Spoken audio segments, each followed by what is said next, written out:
फजर पूरी कोशिश करती है कि शेर अपनी फैमिली के इर्द गिर्द रहे और इसी वजह से ही शेर घर वापस जाएगा। जब शेर घर वापस जाता है तो उसकी बहनें उसकी काफी ज्यादा इज्जत करती हैं और वो भी काफी हैरान होता है कि ये बहनें कभी जो उसके खिलाफ थीं और उसकी बात नहीं सुनती थी, आज इसकी इतनी तरफदारी कर रही हैं। उसकी बड़ी बहन जो कि अपने शोहर को देखती है कि ये तो एक नौकरानी के पीछे पड़ चुका है, वो भी शेर के सामने काफी ज्यादा इमोशनल होती है और खुश भी कि शेर वापस आ गया है।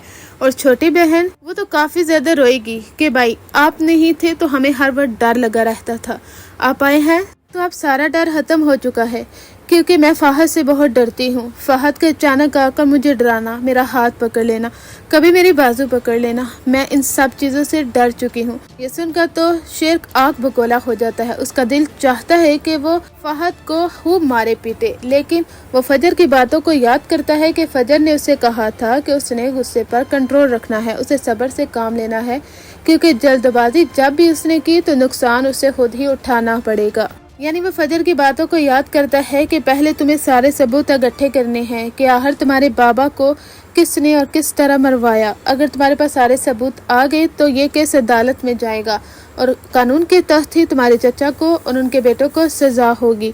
इसलिए कभी भी तुमने जल्दबाजी का मुजाहिरा नहीं करना। तुम्हारे पीछे तुम्हारी बहनें हैं, तुम्हारी माँ है।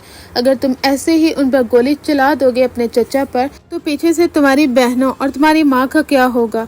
इसी वजह से ही तो शेर सब्र से काम लेता है और कहता है कि मैं उस वक्त का इंतजार कर रहा हूँ जब फहद सिलाहों के पीछे होगा और उसका बाप भी। इसलिए तुम सब घबराओ मत। यानी वो लोग काफी ज्यादा इमोशनल होते हैं और खुश भी कि शेर वापस आ चुका है, उनका सहारा। इधर फजर को भी काफी ज्यादा मुश्किलात का सामना करना पड़ता है। एक तरफ जब उस हॉस्पिटल में उसने उस डॉक्टर का पर्दाफाश किया तो हो सकता है कि फजर को उस हॉस्पिटल से निकाल दिया जाए, लेकिन उसने असल काम तो करके दिखाया है। यानी वो एहसान जो शेर ने उस पर किया था, बदले में उसने ऐसा एहसान कर दिया जिसकी कोई कीमत नहीं। यानी शेर को नई जिंदगी दे दी फजर ने। एक तरह हॉस्पिटल में भी उसे काफी ज्यादा इमोशनल होना पड़ता है और उसे वहां से निकाल दिया जाता है, तो दूसरी जानब उसका बाप जिसकी आंखों पर पट्टी बन चुकी है वो भी फजर को वहां से निकाल देता है, क्योंकि फजर ने शेर का ट्रीटमेंट किया है और उसके बाप ने साफ साफ कह दिया था कि वो शेर को जान से मार डाले, और फजर ऐसा कैसे कर सकती थी।